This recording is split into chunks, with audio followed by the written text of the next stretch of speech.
Polars for Finance. Episode 2. Filter rows and select columns. The Polars expression API in one line. Same dataset, fewer rows, fewer columns.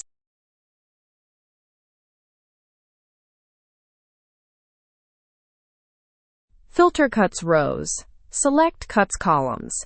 Together, they are most of what happens before any aggregation runs. Polars builds both on top of the expression API. pl.col returns a query plan node, not a value, and the engine compiles it to multi-threaded vectorized code. Today, 3 queries.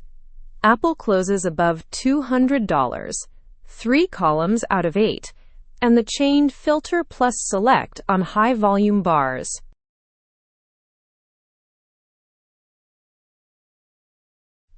We're going to filter rows and select columns.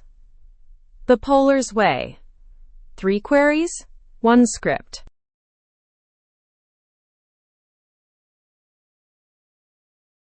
Open nvim. Save it as filter_select.py. Load the parquet first.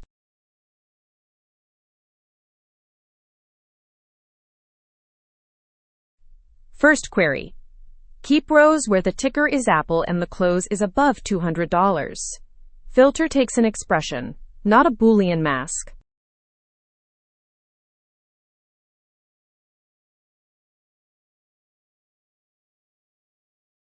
Notice the parentheses around each side of the ampersand. Same gotcha as pandas and numpy. Polars overloads the boolean operators for expressions.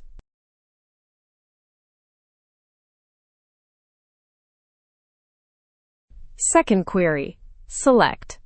3 columns out of 8. Date, ticker, close. Same 28,000 rows, less width.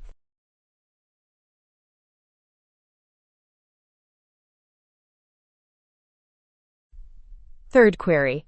Filter and select together. Polars chains them naturally. High volume bars, 4 columns. Each method returns a fresh frame.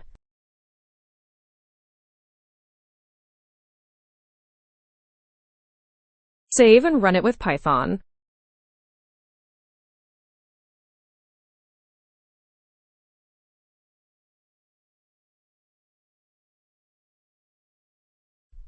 Three result frames.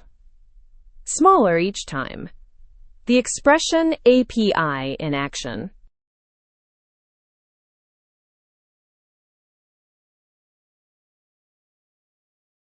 Three things from this episode. First, pl.col is the expression builder. Filter and select consume those expressions and run them through the optimizer. Second, combine Boolean expressions with ampersand, pipe, and tilde. Parenthesize each operand. Same precedence rules as pandas. Third, select propagates back into the parquet read when you go lazy. A 10 GB tick file with 40 columns shrinks to 500 megabytes if you only ask for 3. Like, subscribe, comment, and share if this helped. Next episode, daily returns across 14 tickers in one window expression.